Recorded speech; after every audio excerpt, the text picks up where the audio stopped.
When Claire pushed open the door to her ex-husband's burned-down cabin, she expected nothing but ashes and smoke. Not 8 starving children hiding under a torn blanket, and definitely not all of them calling her mom. They were strangers. They were terrified, but somehow they already knew her name. Claire had rebuilt her life after divorcing Daniel 5 years earlier. The marriage had ended under tense circumstances, and they hadn't spoken since.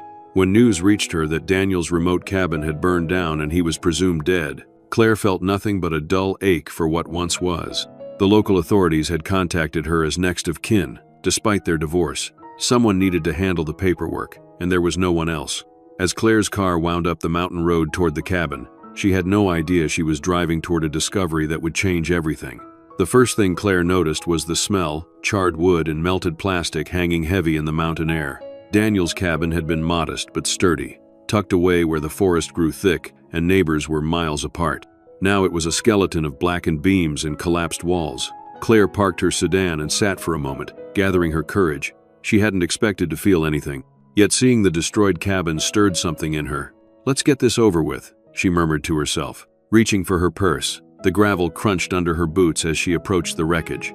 Yellow caution tape fluttered in the breeze. The fire marshal had already cleared the scene, determining it was likely an electrical fire. No foul play suspected, just a tragic accident that had claimed Daniel's life. Though they hadn't recovered his body yet, Claire stood at what had once been the front steps, surveying the damage. Half the roof had collapsed inward. The stone chimney stood eerily intact among the destruction.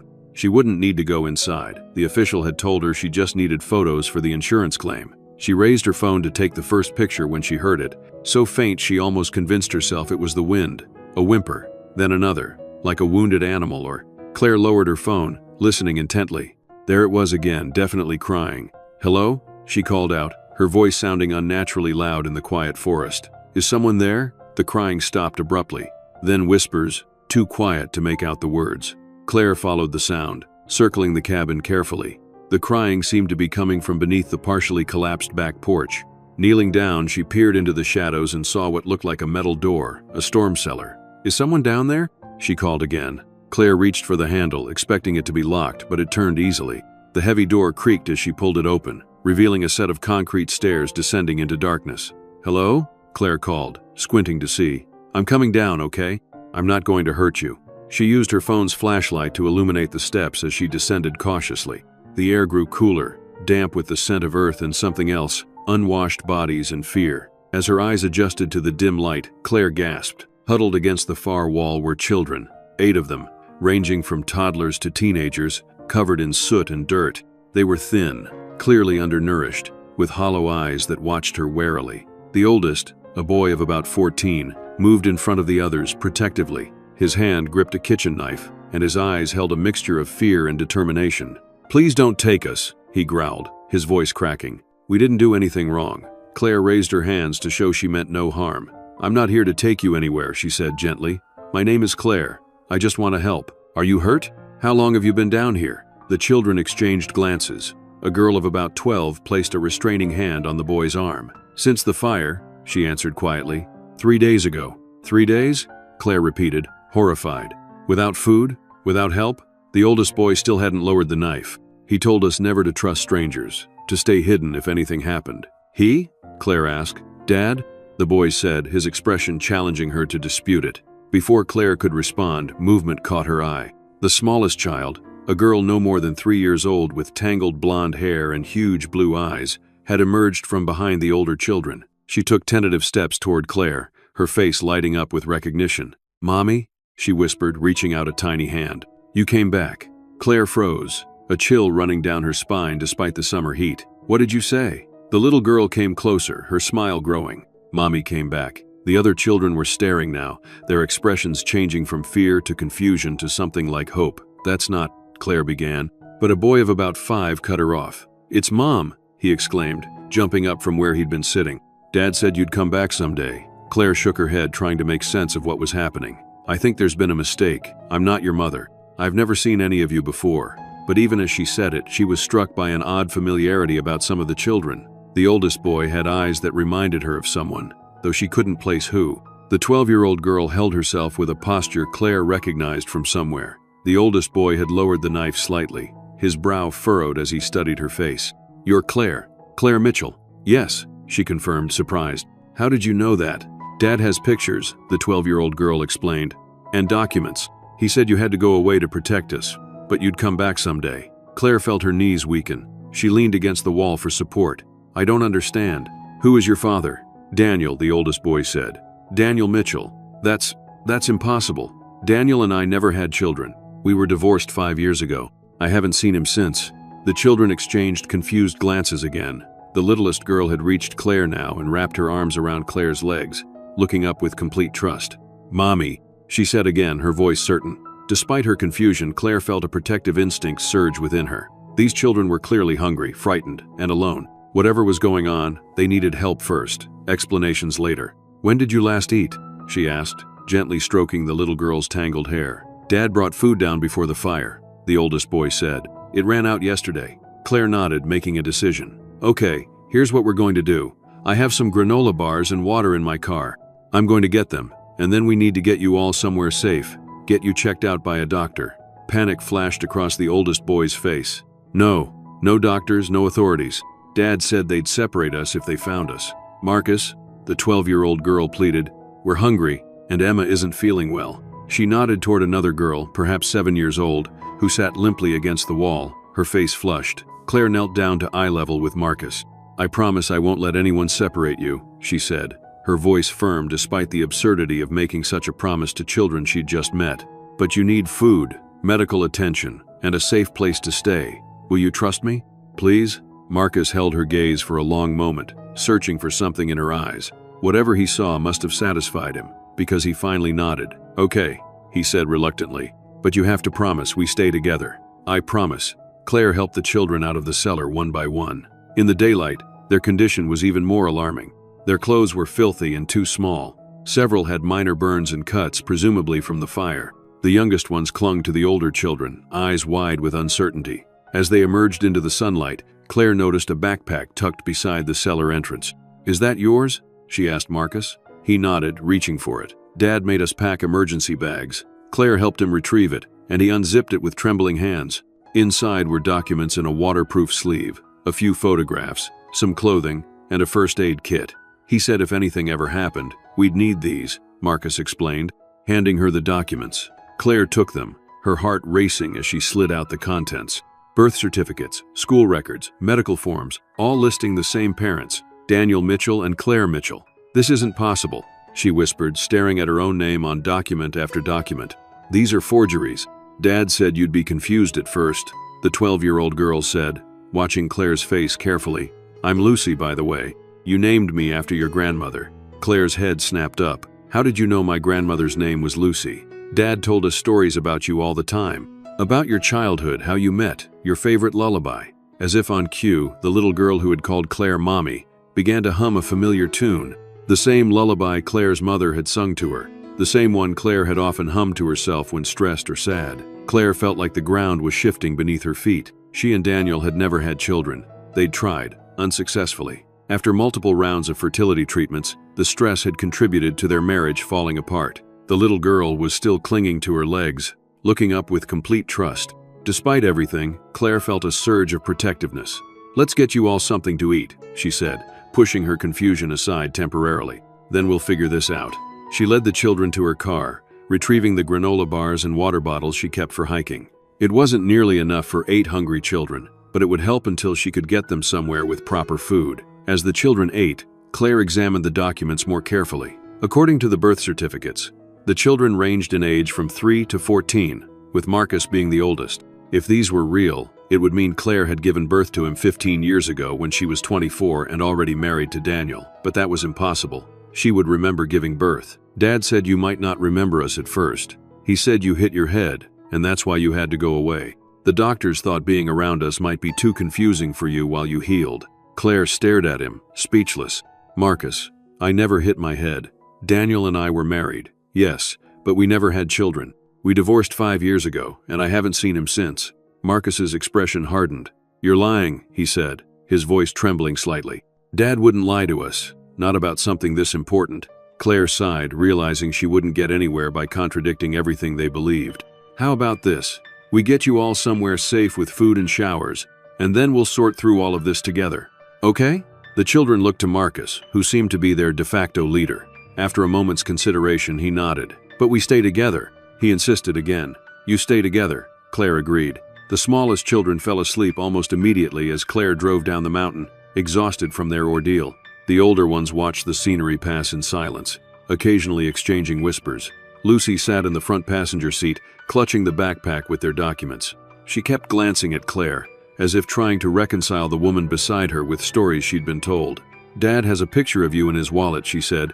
It's from your wedding day. You're wearing a dress with little flowers on it, and your hair is shorter. Claire gripped the steering wheel tighter. That detail was accurate. Lucy, she said carefully, how long have you lived with Daniel? Lucy considered the question. Always, she said. I mean, I was a baby when you left, so I don't remember you.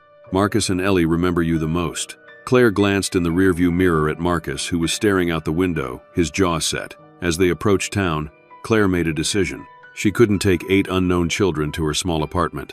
She needed help sorting this out, but she was reluctant to involve the authorities immediately, given Marcus's fear of being separated. She pulled into the parking lot of a motel on the outskirts of town. Wait here, she instructed. I'm going to get us some rooms. Marcus tensed. Are you coming back? The question broke Claire's heart a little. Whatever the truth was, these children had been through a trauma, and now they were placing their trust in a stranger they believed to be their long-lost mother. Yes, Marcus, she said firmly. I'm coming back. Inside the motel office, Claire rented 2 adjoining rooms, paying cash to avoid questions about why she had 8 children with no luggage. When she returned to the car, the relief on the children's faces was palpable. Once inside the motel rooms, Claire helped the younger children wash up while Lucy took inventory of their meager belongings from the backpack. Marcus stood guard by the door, still wary despite his tentative trust. I'm going to order pizza, Claire announced. And then, while we eat, I'd like you all to tell me about yourselves. The children's faces lit up at the mention of pizza. For a moment, they looked like ordinary kids, excited about a treat, not mysterious children who had appeared in her life claiming she was their mother. As they waited for the food to arrive, Claire learned their names and ages. Marcus, 14, Lucy, 12, Ellie, 10, James, 8, Emma, 7, Oliver, 5, Sophia, 5, apparently Oliver's twin, and Lily, 3.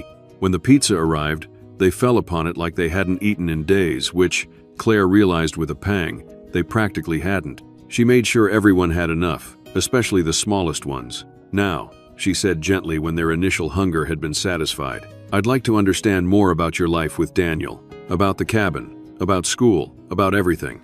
The children exchanged glances, seeming to decide who would speak. It was Lucy who finally took the lead. We've always lived in the cabin, she began. Dad homeschools us. He says the schools around here aren't good enough. Does he work? Claire asked. He works on his computer, Marcus said. Something with investing, and he gets checks from the government for us. Claire frowned. What do you mean, checks from the government? For being our guardian, Lucy explained. Since you're not there, a cold feeling settled in Claire's stomach. If Daniel was receiving government assistance for these children using her name, do you ever leave the cabin? She asked. Go into town, see other people? The children shook their heads. Dad says it's not safe, Marcus explained. That people might try to take us away if they knew we were there without you. What about doctors? When you get sick, Dad takes care of us, Lucy said. He has medical books and supplies. Claire's concern deepened. Can I see the photos? Claire asked, gesturing to the backpack. The ones of me that Daniel kept. Lucy nodded, reaching into the bag and pulling out a worn envelope. Inside were several photographs. Her wedding photo, just as Lucy had described. A picture of her on a hike, smiling at the camera. A candid shot of her reading on the porch of the cabin. But there were other photos too, ones that made no sense. Claire holding a baby, looking down with a mother's adoration. Claire with a toddler on her hip, another child by her side. Family photos with all of them together, Claire, Daniel, and children of various ages. These aren't real, Claire whispered, examining the photos more closely. They were good, professional quality photoshopping, but now that she was looking carefully, she could see the inconsistencies. The lighting was slightly off in some. In others, her hairstyle didn't match the apparent timeline. What do you mean they're not real? Marcus demanded, looking over her shoulder. Marcus, I need you to listen to me carefully, Claire said, meeting his gaze steadily. I was married to Daniel, but we never had children together. These photos have been altered to make it look like I was there with you, but I wasn't. Marcus snatched the photos from her hand. You're lying, he said, his voice breaking. Dad said you might not remember us at first, that your mind was protecting itself. But you're our mom. You have to be. The younger children were watching with wide, frightened eyes. Lily, the 3-year-old, began to cry, climbing into Lucy's lap for comfort. "Why are you saying these things?" Lucy asked, her voice small. "If you're not our mom, then who are you? Why did Dad tell us about you our whole lives?" Claire wished she had answers. She looked around at the 8 faces watching her, some suspicious, some frightened, some hopeful. "Here's what we're going to do," she said decisively. "We're going to stay here tonight, get some rest. Tomorrow, I'm going to make some calls, try to figure out what's going on. I know a police officer I trust. She can help us without immediately involving child services." Marcus tensed at the mention of police. I promised you would stay together," Claire reminded him. "But Marcus, this situation is complicated." Marcus looked like he wanted to argue, but exhaustion was clearly catching up with him. The younger children were already drooping, full bellies and clean faces, making their days without sleep nearly impossible to fight any longer. "Let's get everyone ready for bed," Claire suggested gently. "We can talk more tomorrow when we're all rested." She helped the younger children brush their teeth with the complimentary toothbrushes from the motel, arranged the sleeping arrangements so the smallest ones were comfortable, and turned down the lights. As the children settled in, Lily insisted on Claire sitting beside her bed. "Sing the song, Mommy," she requested sleepily. The special song. Claire hesitated, then began to hum the lullaby, her lullaby, the one her grandmother had taught her mother, who had taught it to Claire. One by one, the children drifted off to sleep, all except Marcus, who watched Claire from his bed with wary, confused eyes. "I don't understand what's happening," he said quietly when the others were asleep. "But I know what I remember. I remember you reading me stories. I remember you brushing my hair off my forehead when I had a fever." Claire's heart ached for him. "Marcus, I wish I had answers for you, but whatever is going on, I promise I will help you figure it out. I won't abandon you, any of you." He studied her face in the dim light, looking for truth or deception. When Marcus finally fell asleep, Claire sat in the chair by the window, watching over the children who had appeared in her life so suddenly, claiming her as their mother. Her mind raced with questions and possibilities, none of them making complete sense. Officer Jenna Reyes arrived at the motel just as Claire was helping the younger children get dressed. She was in plainclothes, as Claire had requested, to avoid frightening the children. "This is the strangest call I've ever received, Claire," Jenna said quietly after Claire had introduced her simply as a friend who was going to help them. "8 children who think you're their mother? What exactly is going on here?" Claire shook her head. "I was hoping you could help me figure that out. I can't just turn them over to the system, Jenna. They're terrified of being separated, and honestly, after what I've seen, I'm worried about what would happen to them too." Jenna glanced at the children, who were eating the breakfast Claire had picked up from a nearby diner. "Let me see the documents." Claire handed over the backpack. As Jenna examined the contents, her expression grew increasingly troubled. "These look legitimate at first glance," she said. "Birth certificates, school registration forms, even medical records, all listing you and Daniel Mitchell as the parents. But there are inconsistencies. The hospital listed on Marcus's birth certificate closed 20 years ago. The doctor who supposedly delivered Lucy doesn't exist in any medical registry. So they're forgeries," Claire said, feeling a strange mix of relief and new concern. "Good ones," Jenna confirmed. "Not good enough to fool a thorough investigation, but certainly good enough to pass casual inspection." "Claire, if Daniel was using these to collect benefits, we're talking about serious fraud." "But who are these children, really?" Claire asked, lowering her voice so the kids couldn't hear. Jenna's expression was grim. "I have some suspicions, but I need to make some calls. Can you keep the children here for a few more hours? I want to check some missing persons reports, talk to some colleagues who work in child trafficking." "Child trafficking?" Claire repeated, horrified. Jenna nodded soberly. 8 children living in isolation with forged documents? It raises serious concerns. After Jenna left, Claire tried to keep the children occupied, learning more about their lives. Their education had been spotty at best. Daniel had apparently taught them to read and basic math, but their knowledge of the outside world was limited. They spoke of rare trips into town for supplies, always staying close to Daniel, never talking to strangers. When Jenna returned a few hours later, her expression confirmed Claire's worst fears. "We need to talk privately," she said. Claire nodded. "Marcus, can you watch the little ones for a few minutes?" Jenna and I need to discuss something." Marcus nodded, though his eyes were suspicious. "You're coming back, right?" "Of course," Claire assured him. In the motel hallway, Jenna didn't waste time. "I've been making calls all morning. These children match descriptions of children who have gone missing over the past decade. Not high-profile abductions, but cases where the circumstances were murky. Children removed from unstable homes by family members who later couldn't be located. Children whose foster placements fell through under suspicious circumstances. Claire felt sick. "Are you saying Daniel kidnapped these children?" "Not exactly," Jenna said. "He seems to have been running some kind of underground adoption network, taking children from situations where they were vulnerable, parents with addiction issues, overwhelmed foster care providers, even some teen mothers who weren't ready to parent but didn't want traditional adoption." "But why use my name? Why tell them I was their mother?" Jenna's expression softened with sympathy. "He needed a mother on the paperwork to collect certain benefits. Using your identity, someone he had been legally married to, would raise fewer red flags than inventing a person from scratch. And children need a mother figure, even an absent one. It gave them someone to attach their hopes to." Claire leaned against the wall, feeling overwhelmed. "So none of them are actually related to each other, or to Daniel, or to me." "I can't be certain without DNA tests," Jenna admitted. "But based on the cases I've found, it seems unlikely. Daniel appears to have created a fictional family using your identity." Claire thought of the children inside the motel room, 8 innocent lives caught up in Daniel's deception. "What happens now?" Jenna sighed. "Officially, I should report this immediately. These children need to be properly identified, their cases investigated. Some may have family members looking for them, but they'd be separated," Claire said, distressed. "Put into the system, after everything they've been through." "That's the standard procedure," Jenna acknowledged.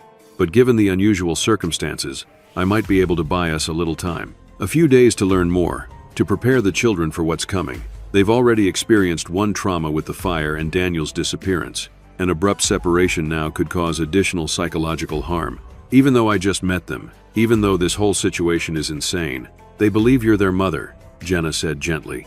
"For now, maybe that's what they need you to be." When they returned to the motel room, the children were waiting anxiously. Claire could see the fear in their eyes. "Is she going to take us away?" Marcus asked bluntly, positioning himself in front of the younger children.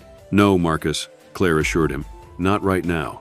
But we do need to talk about what happens next." The children gathered around as Claire explained what she and Jenna had discovered. That Daniel had not been truthful about many things. That their family had been constructed rather than born. "So you're not our mom?" Lily asked, her little face crumpling in confusion. Claire's heart broke. "How did you explain something like this to a 3-year-old?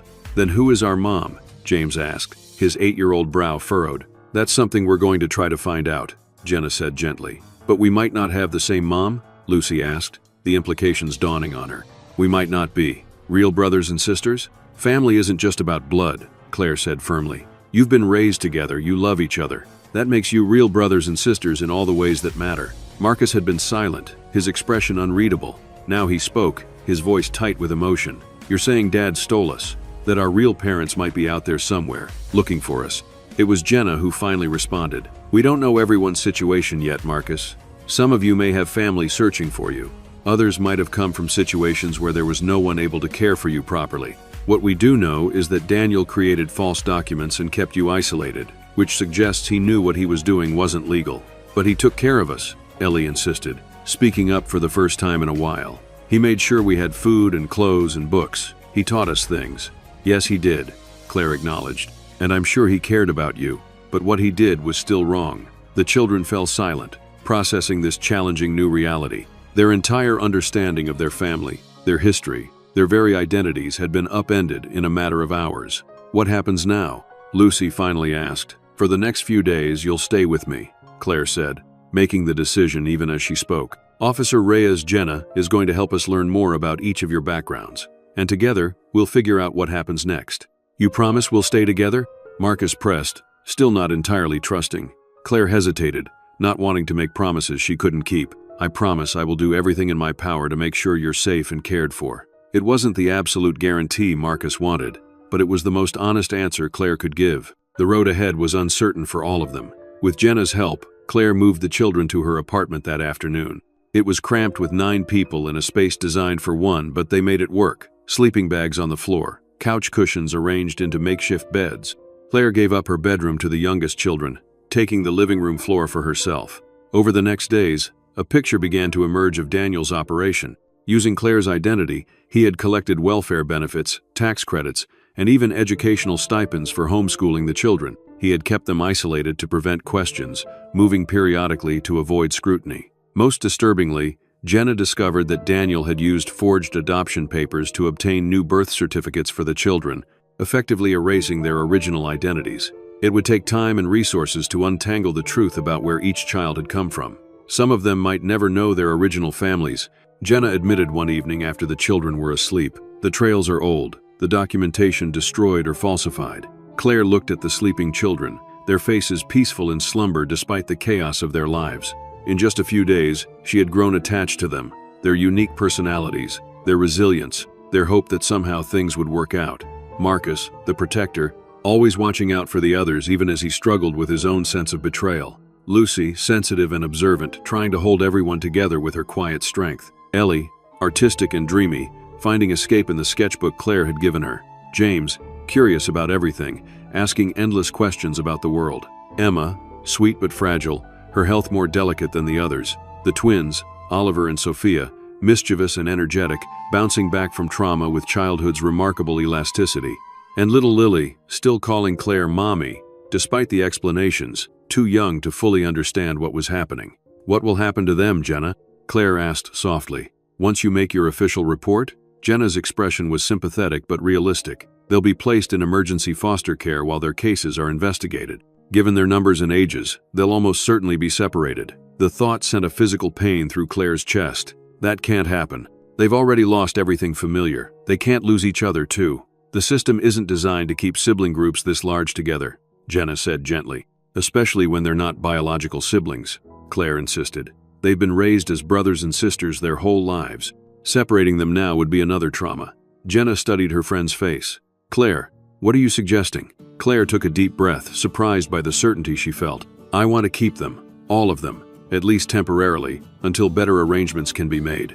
"That's a huge undertaking," Jenna said carefully. 8 children, most of whom have complex histories we don't even fully understand yet.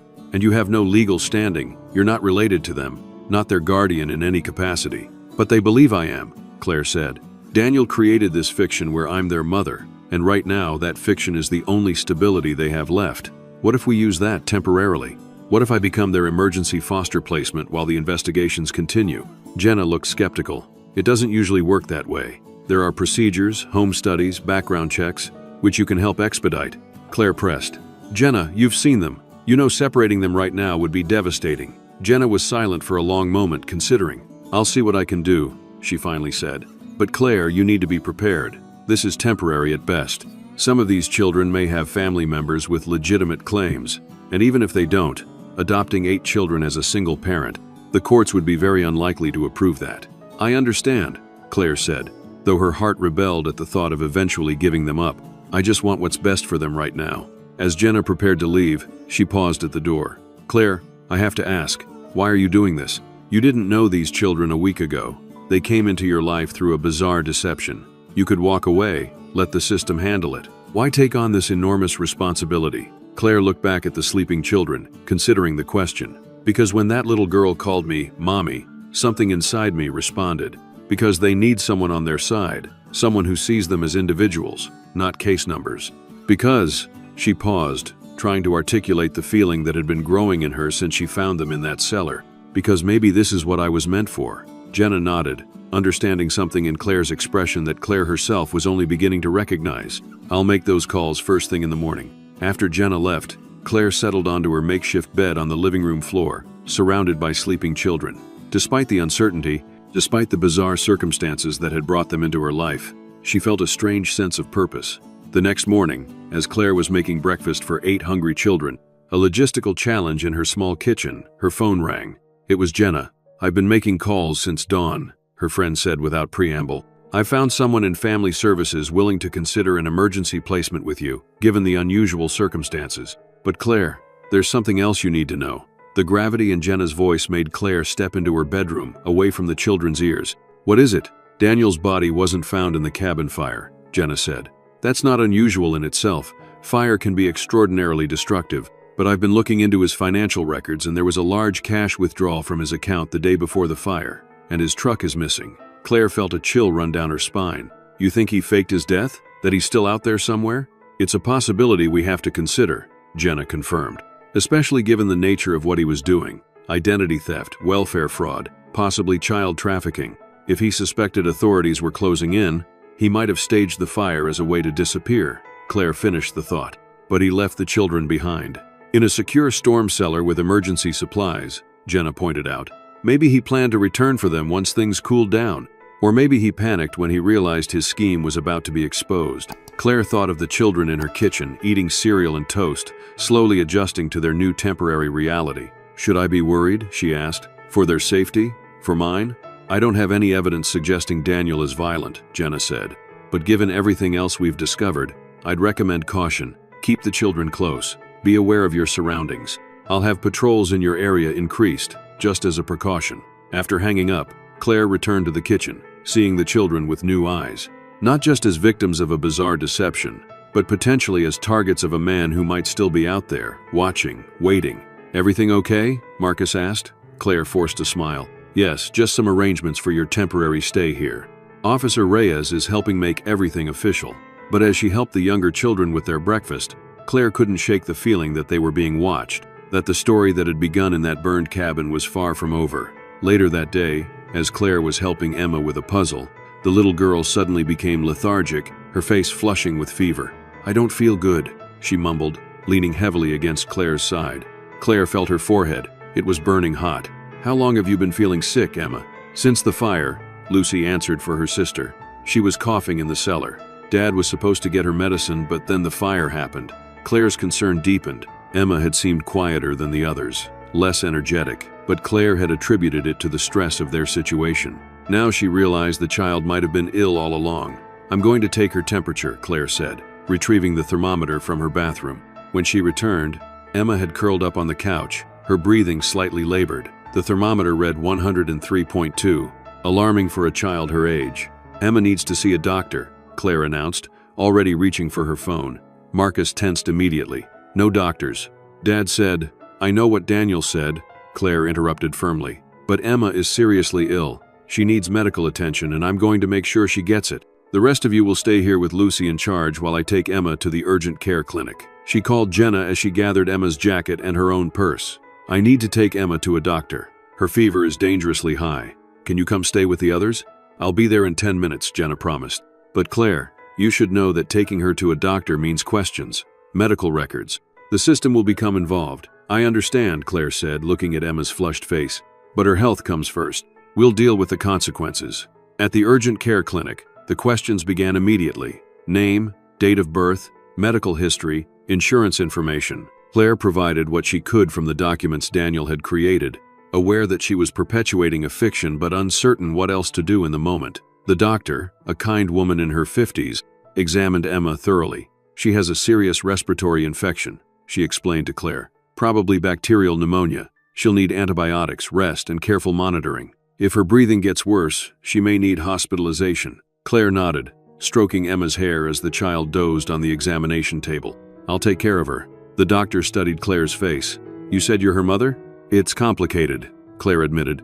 I'm currently her guardian. There's an ongoing family situation. Something in the doctor's expression suggested she understood more than Claire was saying. I see. Well, regardless of the situation, this child needs medication and care. I'll write the prescriptions, but I want to see her again in 2 days to check her progress. As they waited for the prescriptions to be filled, Claire sat with Emma on her lap, the child's hot forehead pressed against her neck. Despite the circumstances, despite the fact that they had known each other less than a week, the feeling of protectiveness that surged through Claire was overwhelming. You're going to be okay, she whispered to Emma.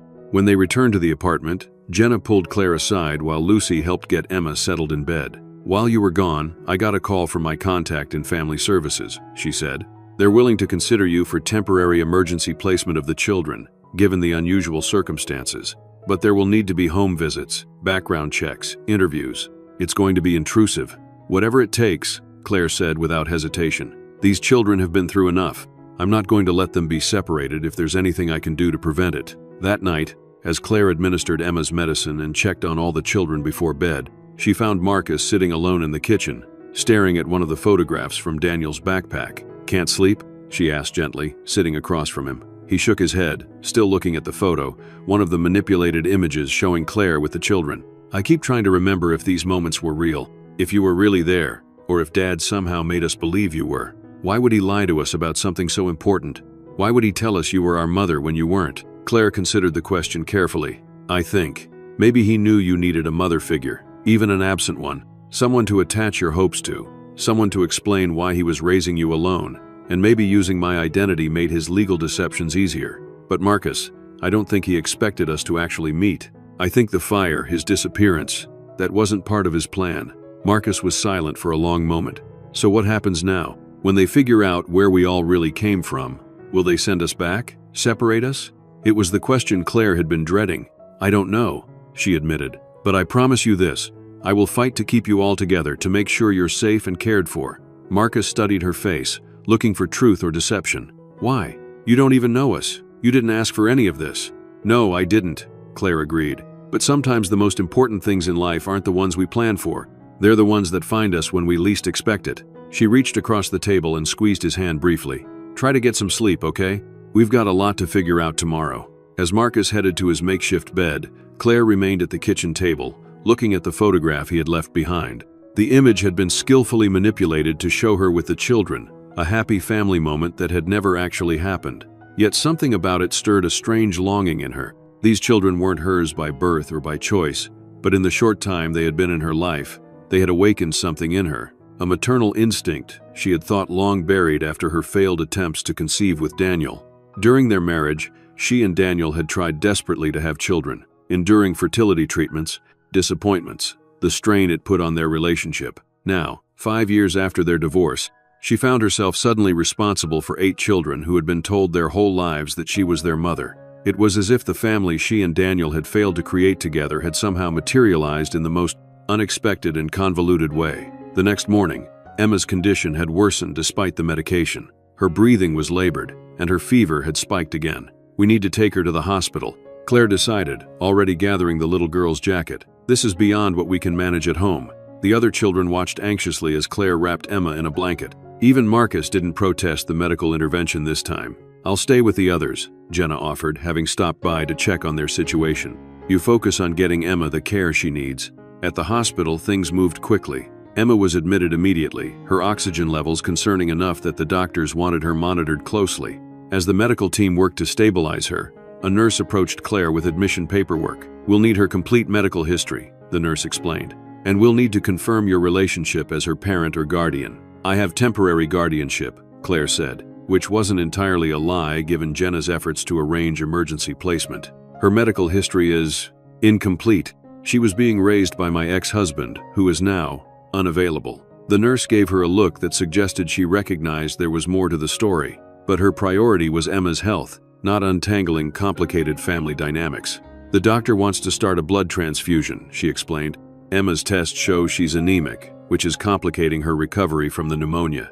We'll need to type and cross-match her blood. Are you willing to be tested as a potential donor? Family members are often the best match." Claire blinked in surprise. She wasn't related to Emma, at least, she had no reason to think she was. But the need was urgent, and if she could help, of course, whatever she needs.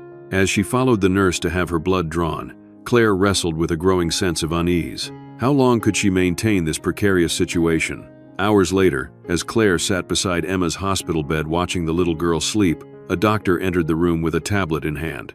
"Ms. Mitchell?" he said, checking his notes. "I'm Dr. Patel. I've been reviewing Emma's case and the blood work." Claire nodded, bracing herself for bad news about Emma's condition.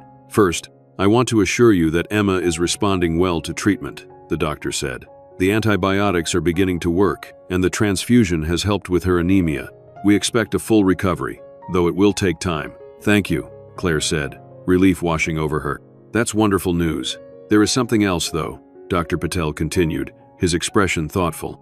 "When we tested your blood as a potential donor, we ran a standard compatibility panel. The results were unexpected." Claire tensed. "What do you mean?" "You're not just compatible as a donor," Dr. Patel explained. "The genetic markers in your blood indicate a first-degree biological relationship with Emma. In other words, you appear to be her biological mother." Claire stared at the doctor, certain she had misheard. "That's not possible. I've never given birth. There must be some mistake." Dr. Patel's expression was sympathetic but certain. "The markers are quite clear, Ms. Mitchell. Without a full DNA test, I can't state it with absolute certainty, but the blood typing and genetic markers we did analyze strongly suggest a maternal relationship." Claire looked from the doctor to Emma, sleeping peacefully in the hospital bed. It wasn't possible. She would remember giving birth. She would remember having a child. "I don't understand," she whispered, more to herself than to the doctor. Family situations can be complicated, Dr. Patel said kindly, misinterpreting her confusion. If you'd like, we can arrange for a formal DNA test to confirm the relationship. It might provide clarity for legal and medical purposes. Claire nodded numbly. Yes, please. I'd like that. After the doctor left, Claire sat beside Emma's bed, trying to make sense of what she had just learned. It wasn't possible that Emma was her biological daughter. Yet the medical tests suggested otherwise. What could explain it? As Emma slept, Claire called Jenna, stepping into the hallway to avoid being overheard. The doctor says I'm biologically related to Emma, she said without preamble. That I'm likely her mother. There was a pause on the other end of the line. That's unexpected, Jenna finally said. Could there be a mix-up with the tests? They're running a formal DNA panel to confirm, Claire said. But the doctor seemed pretty certain about the blood markers. Jenna, this doesn't make any sense. I've never had children. Did you and Daniel pursue fertility treatments? Jenna asked carefully. Yes, for years, Claire confirmed. Multiple rounds of IVF, all unsuccessful. The stress of it was part of what led to our divorce. But I never carried a pregnancy to term. What about embryos? Jenna pressed. Were there embryos created during your IVF attempts? Claire's mind raced back to those painful years of fertility treatments. Yes, we had several embryos frozen. But after the divorce, I assumed they were destroyed. Daniel never mentioned them again, and I wanted to move on from that chapter of my life. Jenna was silent for a moment. Claire, I need to look into something. Can you stay with Emma at the hospital for now? I'll check on the other children, then do some digging. Of course, Claire agreed. Emma needs me here anyway. But Jenna, what are you thinking? I'm not sure yet. Let me check some things first. I'll call you as soon as I know more. After hanging up, Claire returned to Emma's bedside, studying the sleeping child's face with new eyes. Could it be true? Could this little girl somehow be her biological daughter? Emma stirred, her eyes fluttering open. Mom? She murmured, still half asleep. The word, which had seemed so wrong just days ago, now sent a jolt through Claire. What if, through some impossible twist, this child really was hers? I'm here, sweetheart, she said softly, stroking Emma's hair. As Emma drifted back to sleep, Claire's mind whirled with questions and possibilities. If Emma was somehow her biological child, what about the other children? What had Daniel done? The answers began to emerge the next day, when Jenna arrived at the hospital with a manila envelope in hand. Her expression was grim. I found something, she said, taking a seat beside Claire in the small waiting area down the hall from Emma's room. It wasn't easy and it's not complete, but it starts to explain what might have happened. She opened the envelope and spread several documents on the small table between them. First, the fertility clinic where you and Daniel created embryos. I contacted them about their records from your treatment. Claire frowned. Wouldn't that be confidential? How did you get them to share that information? I didn't exactly, Jenna admitted, but I found this in the public record. She pointed to a document, a news article about the clinic from 5 years ago. Claire scanned it quickly. A nurse fired for ethical violations? Keep reading, Jenna urged. As Claire read further, her blood ran cold. The nurse had been terminated for helping a patient access stored embryos without the proper consent forms. The clinic had declined to press charges after the nurse agreed to surrender her license, and the names of the patients involved had been kept confidential. You think this was about our embryos? Claire asked, her voice barely above a whisper. Jenna nodded grimly. The timing fits. It was right after your divorce. And there's more. She slid another document across the table, a letter. It was addressed to Claire, dated 3 years ago, from someone named Margaret Everett. Who is Margaret Everett? Claire asked, not recognizing the name. The nurse from the fertility clinic. This letter was returned to sender. It had been mailed to your old address, after you'd already moved.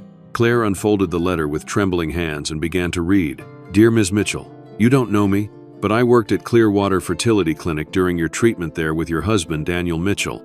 I am writing to unburden my conscience about something that has weighed on me heavily for the past 2 years. In the months following your divorce, Mr. Mitchell approached me privately. He explained that you had both wanted children desperately, that the failure to conceive had contributed to your divorce, and that he was still determined to have the family you had planned together. He asked for my help in accessing the embryos you had created and stored at our facility. I knew it was wrong. I knew proper protocols required your consent as well. But Mr. Mitchell was persuasive, and I was going through a difficult time in my personal life that clouded my judgment.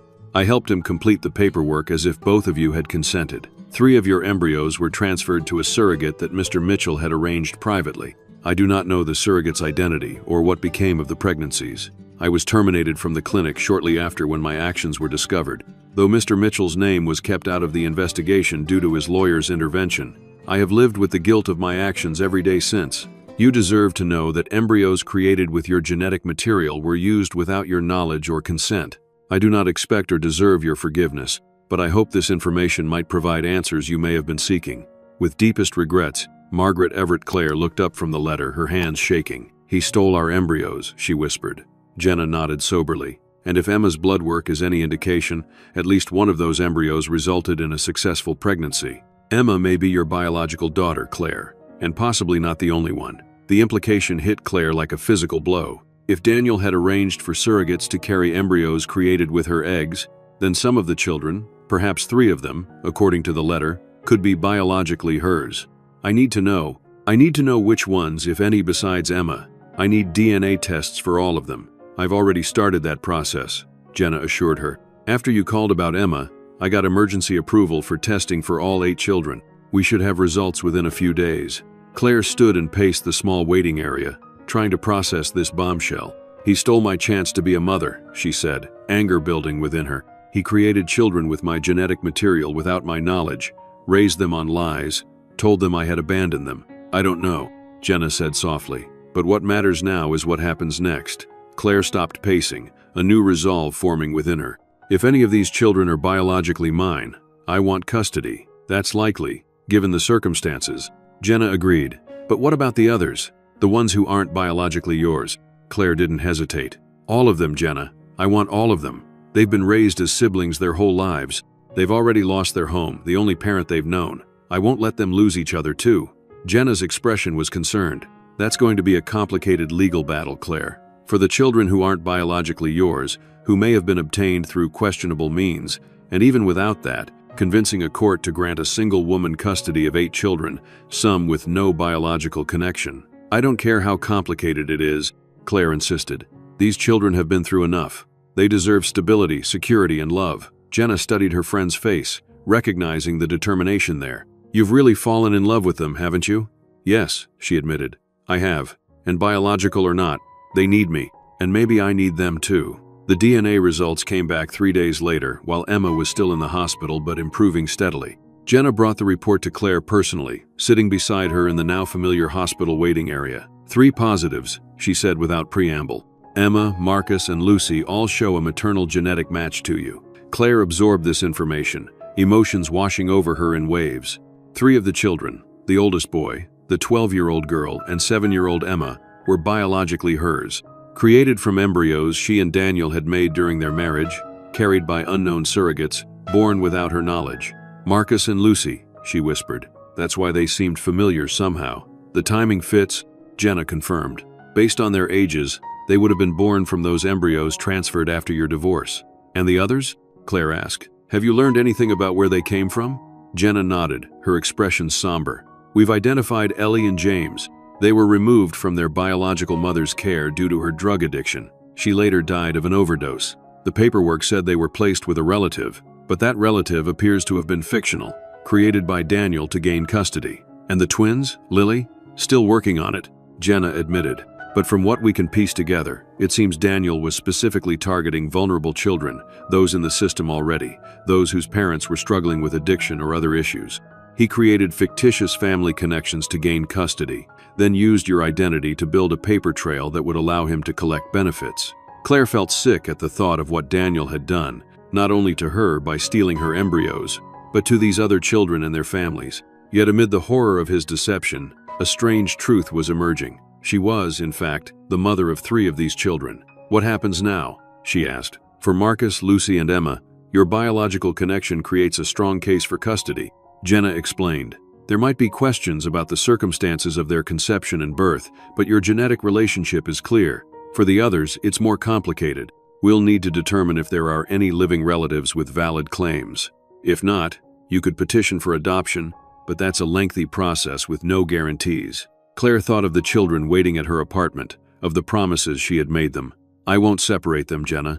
Whatever it takes, whatever I have to do, they stay together. In the past week, Claire had become something she never expected to be, a mother to 8 children who needed her desperately, and she had no intention of walking away from that responsibility, no matter how it had been thrust upon her.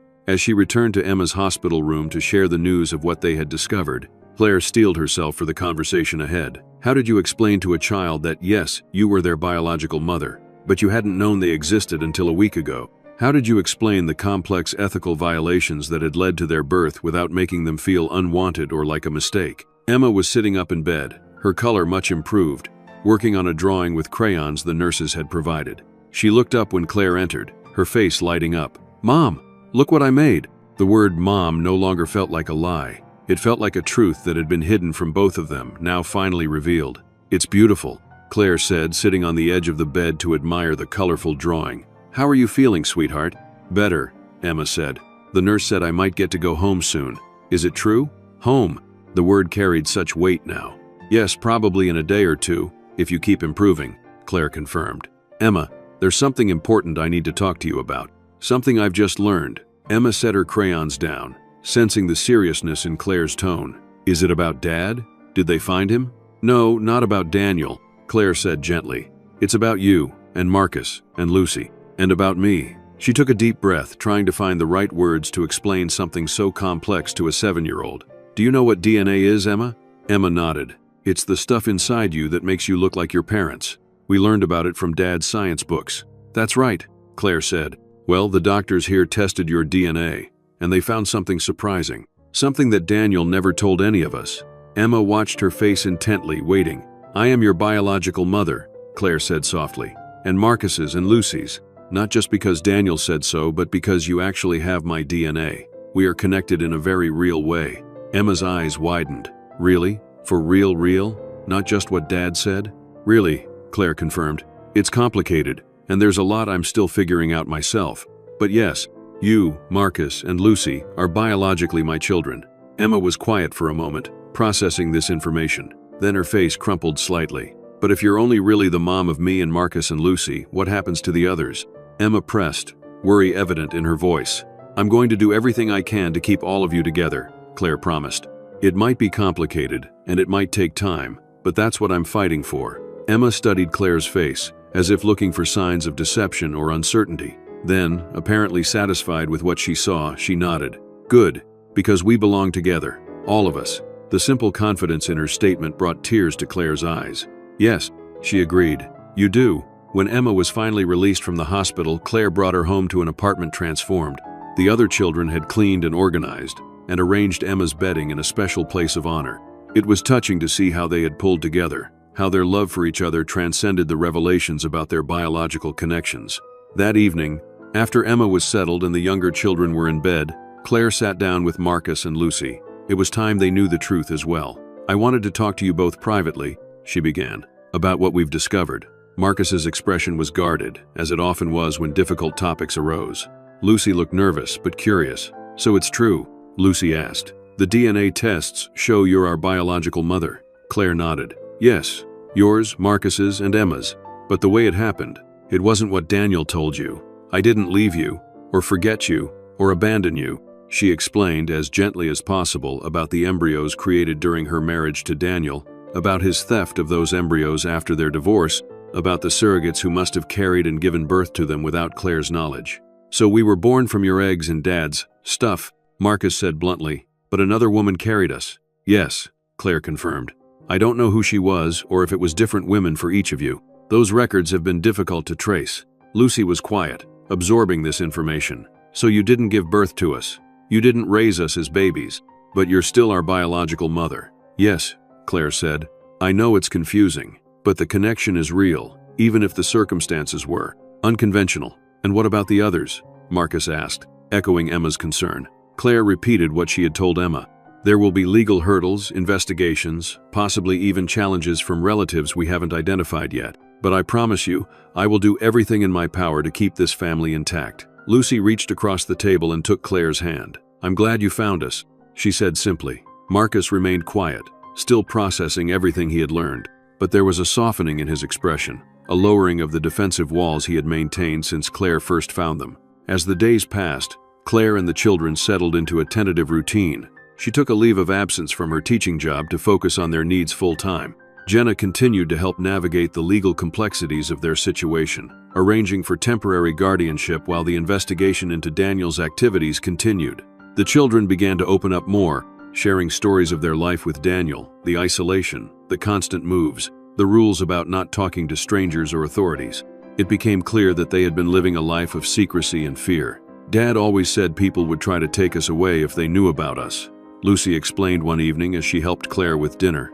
That's why we couldn't go to regular school or have friends over. He said it was because the papers weren't right, James added from where he was setting the table. But I think now he meant because he took us when he wasn't supposed to. Claire's heart ached for these children who had been raised on lies, kept hidden from the world, taught to fear the very authorities who might have helped them. Was it grief over their failed attempts to have children? A desire to punish Claire by creating the family they had wanted without her knowledge?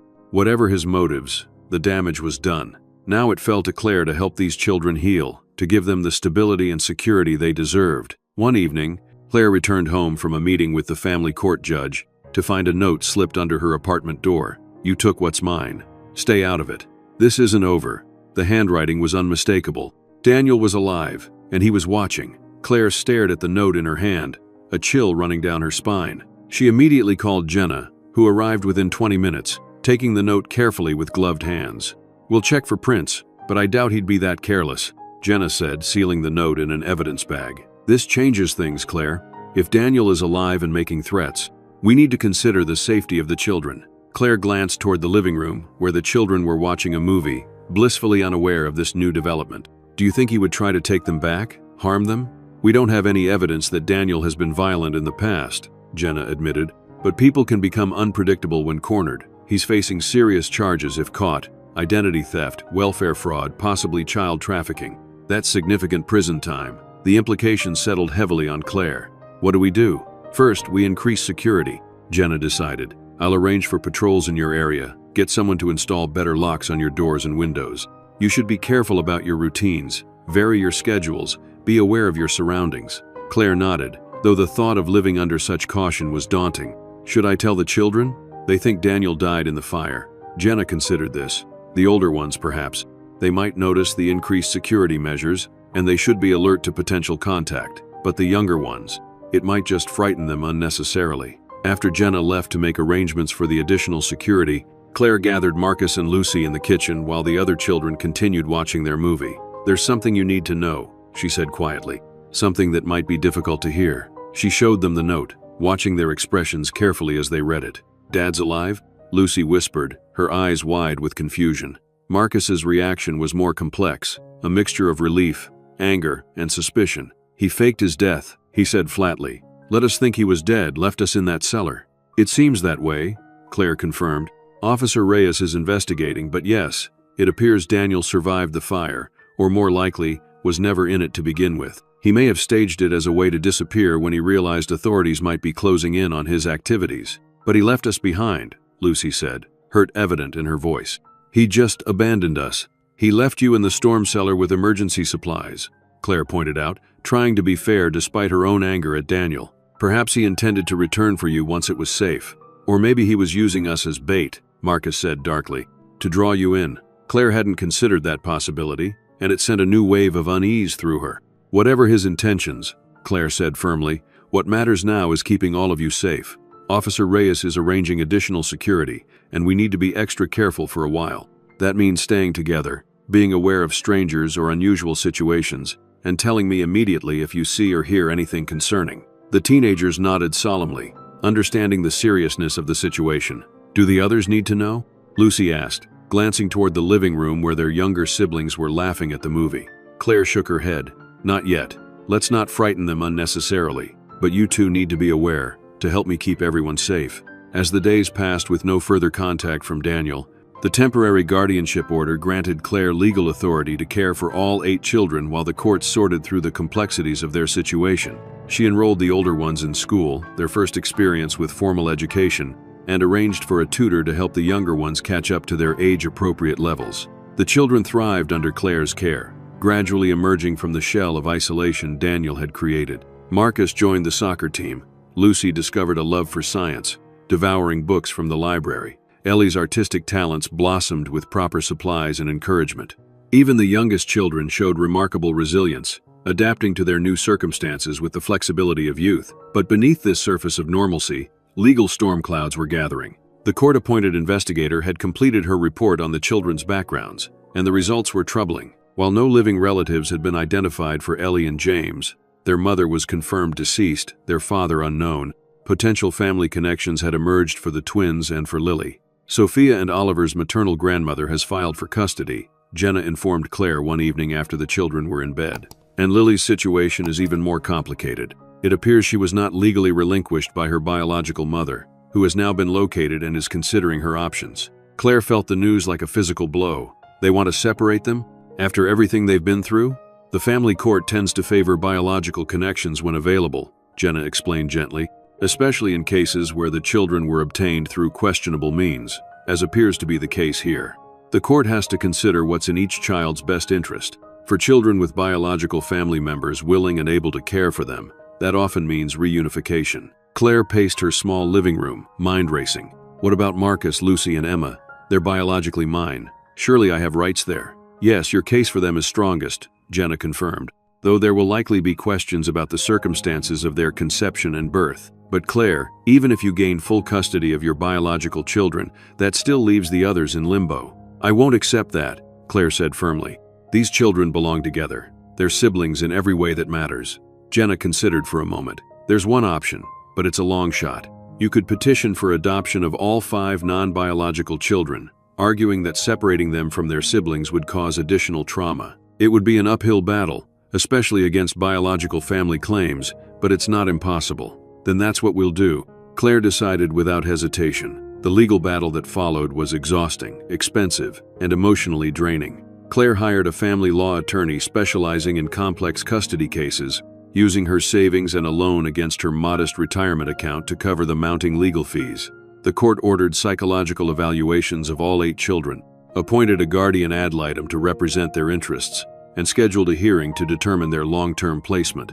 Meanwhile, Claire continued to care for them under the temporary guardianship order, trying to shield them from the legal turmoil as much as possible. As the hearing date approached, Claire received another note, this one left on her car windshield in the grocery store parking lot. You'll lose. They were never yours to keep. Walk away now. The implied threat sent a fresh wave of fear through Claire. She reported it to Jenna immediately, but like the previous note, it yielded no useful evidence. The night before the hearing, Claire sat at her kitchen table reviewing documents with her attorney, Elizabeth. The children were finally asleep after a day of barely contained anxiety. Be prepared for tough questions tomorrow, Elizabeth warned. The opposing counsel will try to paint you as opportunistic, possibly even complicit in Daniel's schemes. They'll question your motives, your ability to care for 8 children as a single mother, your financial stability. Claire nodded, steeling herself. I understand, but the truth is on our side. 3 of them are biologically mine, conceived without my knowledge or consent, and all of them need stability, not more disruption. Elizabeth's expression was sympathetic but cautious. The biological connection to Marcus, Lucy, and Emma is our strongest argument. For the others, we're relying heavily on the trauma testimony from Dr. Brennan, arguing that separating siblings at this point would cause significant psychological harm. And the reports from their teachers, their therapist, Claire added. Everyone who has observed them in the past months agrees that they're thriving, adjusting well, forming healthy attachments. Yes, we have strong character witnesses, Elizabeth agreed. But Claire, I need you to be realistic. The odds of keeping all 8 children together, given the biological family claims for some of them. It's a difficult case. I understand the odds, Elizabeth, but these children have beaten the odds their whole lives. We're not going to give up now. The courtroom was intimidatingly formal, with its polished wood and sense of solemn purpose. Claire sat beside Elizabeth at one table, while representatives for the various interested parties, child services, the twins' grandmother, Lily's biological mother, occupied others. The children waited outside with a court-appointed supervisor, to be called in only if the judge deemed their testimony necessary. Claire had prepared them as best she could, explaining that the court was trying to determine what was best for each of them, but reassuring them that she would fight to keep them all together. Judge Ilana Watkins, a stern-looking woman in her 60s with reading glasses perched on her nose, called the hearing to order. This is an unusual and complex case, she began. We have 8 children, various biological connections, allegations of fraud and identity theft, and competing claims for custody. My priority is to determine what arrangement serves the best interests of these children, both individually and collectively. The testimony began with the court investigators, who outlined the children's backgrounds as far as they had been able to determine. The clinical recitation of facts, embryo theft, questionable adoptions, welfare fraud using Claire's identity, felt surreal to Claire, as if they were discussing strangers rather than the children she had come to love so deeply. Next came the opposing arguments. The attorney for the twins' grandmother emphasized blood ties and family heritage. These children were essentially stolen from their family through fraudulent means, he argued. They deserved to know their true cultural background, their extended family, their biological roots.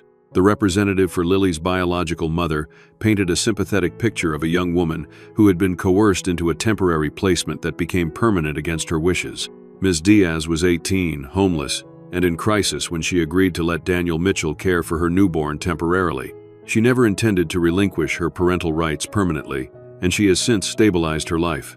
Throughout these arguments, Claire tried to maintain her composure, though each word felt like a personal attack. These people were strangers to the children, whatever their biological connections might be. They hadn't held Lily through nightmares, or celebrated when the twins mastered reading, or created the family traditions that now structured their lives. When it was Elizabeth's turn to present Claire's case, she began with the strongest argument, the biological connection to Marcus, Lucy, and Emma.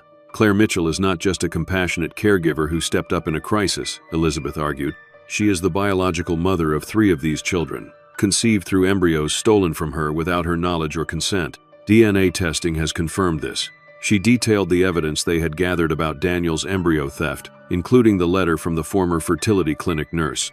Ms. Mitchell was robbed of the opportunity to know her biological children for years. Now that she has found them, it would be an unconscionable second injury to separate them from her. Elizabeth then turned to the psychological arguments for keeping all 8 children together. Dr. Brennan, a respected child psychologist who has evaluated all 8 children, will testify to the deep sibling bonds they have formed.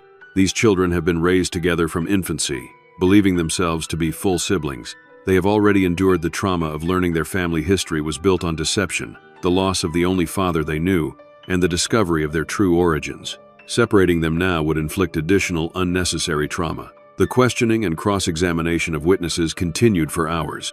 Claire testified about finding the children, learning of her biological connection to 3 of them, and her commitment to providing a stable, loving home for all 8. Ms. Mitchell, the attorney for the twins' grandmother, asked during cross-examination, "How do you propose to support 8 children on an art teacher's salary? The financial responsibility is enormous. I've taken a better-paying position with the school district's administrative office," Claire answered calmly. "I've also received a settlement from the fertility clinic for their negligence in allowing access to my embryos without consent. Between these resources, careful budgeting, and the support network I've built, the children's needs will be fully met. How will you manage the logistical challenges of 8 children with different schools, activities, medical needs? Don't you think some of these children might receive more individualized attention in smaller family units?" Claire refused to be baited into an emotional response. These children have been functioning as a unit their entire lives. The older ones help with the younger ones, not out of obligation but out of love. We have established routines that work for our family, and I have arranged flexible work hours to accommodate their schedules. More importantly, the children support each other emotionally in ways that no outside caregiver could replicate. As the questioning continued, Judge Watkins interrupted. "I'd like to hear from the children themselves," she announced. "Not all of them, but certainly the older ones who can articulate their preferences. Bailiff, please ask Mr. Marcus Mitchell to come in."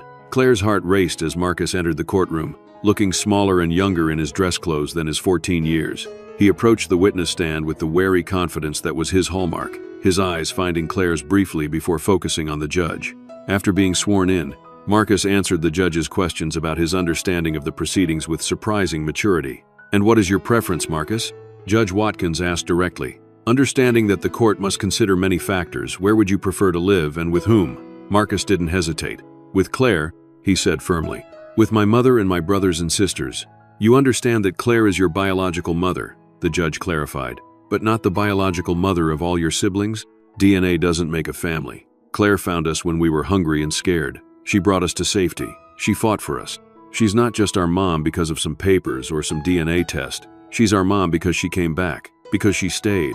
The simplicity and power of his statement brought tears to Claire's eyes. She had never heard Marcus express his feelings so openly. Lucy's testimony was equally moving. When asked about the possibility of the younger children being placed with biological relatives, Her response was immediate and passionate. "We've already lost everything we thought we knew," she said, her voice trembling slightly. "Our home, our sense of safety, the truth about our origins. The only constant has been each other, our family. Breaking us apart now would be cruel," whose testimony seemed to affect the judge most deeply. "Dad made us think Mom was like a ghost, someone who existed but couldn't be with us. But she's real. She found us and she takes care of us and she loves us. All of us, not just me and Marcus and Lucy. If you take my brothers and sisters away, it will break my heart." By the time the last witness had been questioned, the hearing had lasted nearly 6 hours. Judge Watkins called a recess to consider her ruling, instructing all parties to return the following morning. That night, Claire held the children close, trying to project a confidence she didn't entirely feel. The testimony had been powerful, the evidence of their family bonds compelling. But would it be enough to overcome the legal presumption in favor of biological connections? The next morning, as they prepared to return to court, Claire found Marcus sitting alone on the apartment balcony, staring out at the city below. "Nervous?" she asked, joining him. He nodded, not meeting her eyes. "What if she separates us? What if the twins and Lily are sent away? Then we'll visit them," Claire said firmly. "We'll maintain those connections, those relationships, no matter what. We'll be family even if we can't all live under the same roof." Marcus finally looked at her. "He's still out there, isn't he?" Claire hesitated, then nodded. "Probably. But he can't hurt us anymore, Marcus. Whatever happens today, we face it together." When Judge Watkins delivered her ruling that afternoon, the courtroom was tense with anticipation. Claire held her breath as the judge adjusted her glasses and began to speak. "This case presents extraordinary circumstances that require careful consideration of competing interests," Judge Watkins began. "On one hand, we have biological connections that normally warrant significant weight in placement decisions. On the other, we have psychological bonds and established family relationships that cannot be dismissed lightly." She reviewed the evidence methodically, acknowledging the claims of biological relatives, while also emphasizing the unique situation of these 8 children who had been raised as siblings their entire lives. Having heard testimony from the children themselves, from psychological experts, and from all interested parties, I find that in this specific case, the children's best interests are served by maintaining the family unit they have known all their lives. Claire felt a surge of hope, hardly daring to believe what she was hearing. "Therefore, I am granting full legal custody of Marcus Mitchell, Lucy Mitchell, and Emma Mitchell to their biological mother, Claire Mitchell," the judge continued. "Furthermore, I am approving Ms. Mitchell's petition for adoption of Ellie, James, Oliver, Sophia, and Lily, finding that separation from their siblings would cause unjustifiable psychological harm." Relief washed over Claire in a dizzying wave. They had won. All 8 children would stay together under her care as a legal family. However, Judge Watkins added, raising a finger, "I am ordering structured visitation for the biological relatives of Oliver, Sophia, and Lily to be implemented gradually with appropriate therapeutic support. These children deserve to know their biological heritage and extended family, even as they remain with the siblings who have been their constant family." It was a reasonable compromise, Claire thought, one that acknowledged biological connections while prioritizing the children's emotional well-being and family integrity. As the judge concluded the hearing, Claire turned to Elizabeth, tears of relief streaming down her face. "Thank you," she whispered. Elizabeth squeezed her hand. "You did the hard part. You love these children enough to fight an impossible battle for them. They're lucky to have you." When Claire emerged from the courtroom, the children were waiting anxiously in the hallway. One look at her face told them everything they needed to know. "We won?" Lucy asked, voice trembling with hope. Claire nodded, opening her arms as the children rushed toward her. "We're staying together," she confirmed. "All of us." The celebration that followed was joyous and relieved, 8 children and 1 adult embracing in the formal courthouse hallway, drawing curious and sympathetic looks from passers-by. As they walked to the car, Claire noticed a figure watching from across the street, a man in a baseball cap, partially obscured by a newspaper. She felt a chill of recognition, even at this distance. "Daniel." Their eyes met briefly across the busy street. In that moment, Claire saw something unexpected in his expression, not anger or menace, but a complex mixture of emotions she couldn't fully decipher. Then he turned and walked away, disappearing into the crowd. It was the last time Claire would ever see him. Later, investigators would find evidence that Daniel had fled the country, using falsified documents to establish a new identity abroad. The legal proceedings against him continued in absentia, but for Claire and the children, his disappearance marked the closing of a painful chapter. The first year as a legal family was both challenging and rewarding. Claire sold her apartment and used the settlement money from the fertility clinic to purchase a modest but spacious house on the outskirts of town, room enough for 8 growing children, with a large backyard and a sturdy oak tree perfect for climbing. The transition wasn't always smooth. The older children sometimes struggled with their complex feelings about Daniel. The younger ones adjusted more easily, embracing Claire as their mother with the resilience of childhood. As promised, Claire facilitated relationships with the biological relatives of Oliver, Sophia, and Lily. The twins' grandmother became a welcome presence in their lives, offering cultural connections to their Hispanic heritage that Claire couldn't provide. Lily's biological mother, a young woman named Marisol, who had stabilized her life after early struggles, became something of a big sister figure, visiting regularly but supporting the family structure Claire had established. School presented its own challenges. The children, having been isolated and homeschooled by Daniel, had significant educational gaps. Marcus and Lucy tested below grade level initially, while the younger ones needed special support to catch up to their peers. But with tutoring, patience, and their own determination, they began to thrive academically. There were financial considerations too, even with Claire's new administrative position and careful budgeting, providing for 8 children strained resources. She started a small side business selling her artwork, surprised and gratified when it began to generate meaningful income.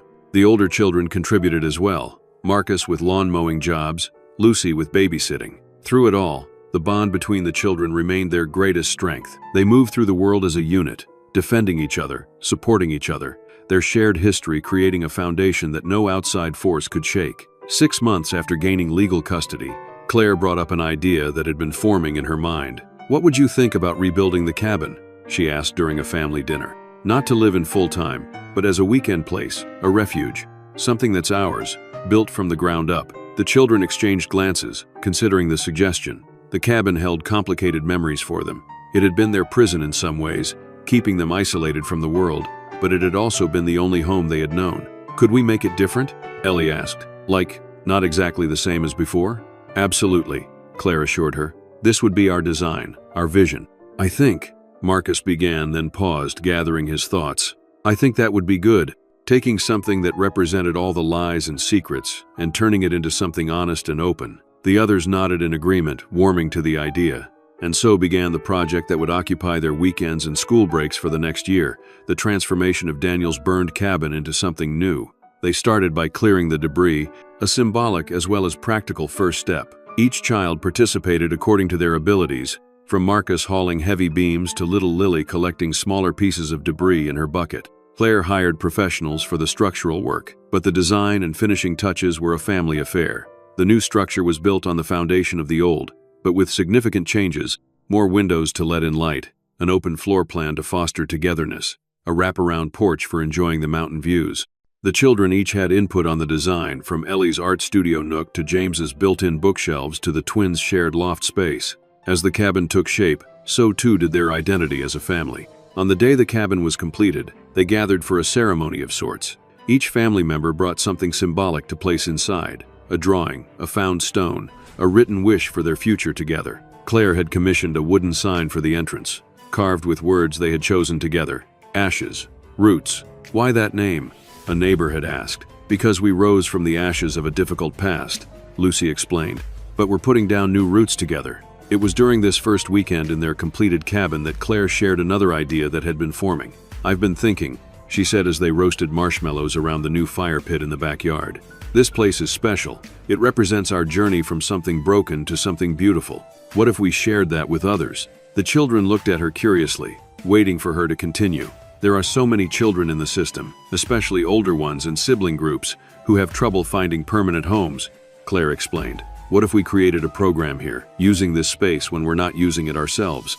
A place where siblings could come for retreats, where they could just be together without the constraints of the system. A place that offers hope that families can stay together, even when it seems impossible." The idea resonated deeply with the children, who had so nearly been separated themselves. Over the next months, they worked with Claire to develop the concept, reaching out to social services, securing necessary permits, creating a formal nonprofit organization.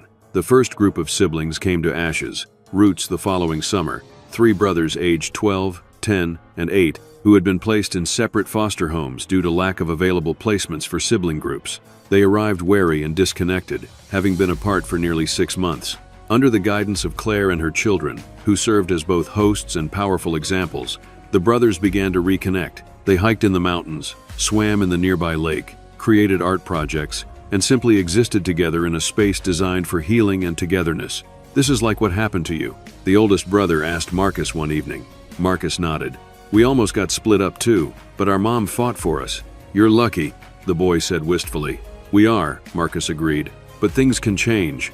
That's what this place is about, showing that different futures are possible." By the end of the weekend, the brothers had strengthened their bond, created memories to sustain them until they could be together permanently, and gained advocates in Claire and her family, who would continue to support their case for reunification. It was the first of many such weekends. Over the next few years, Ash's Roots became known in child welfare circles as a unique resource, part retreat center, part advocacy organization, all focused on keeping siblings together when possible and maintaining their connections when separation was unavoidable. 5 years after finding the children in that burned cabin storm cellar, Claire stood on the porch of Ash's Roots, watching as her family prepared for a dedication ceremony. The program had grown beyond their initial vision, now serving dozens of sibling groups each year and advocating for policy changes to prioritize keeping brothers and sisters together. The property had expanded too, with additional cabins built to accommodate more families, a community center for gatherings and workshops, and walking trails winding through the mountain forest. As Claire observed her children, no longer the frightened, malnourished group, but confident, purposeful young people, she felt a deep sense of gratitude for the strange, difficult journey that had brought them together. Marcus, now 19 and in his first year of college, was setting up chairs for the ceremony, his movements confident and assured. Lucy, 17, was arranging flowers with Ellie, their heads bent together in conversation. James, 13, was organizing program materials with his typical attention to detail. Emma, 12 and fully recovered from the illness that had nearly claimed her life, was helping the twins, now 10, hang decorative lanterns from the trees. And Lily, 8 going on 80 in her old soul wisdom, was directing everyone with cheerful authority.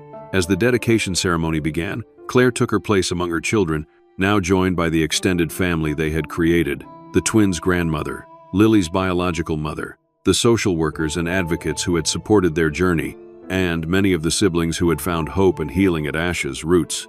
Daniel's deception, intended to serve his own mysterious ends, had inadvertently created the family Claire had always wanted, but never found in conventional ways.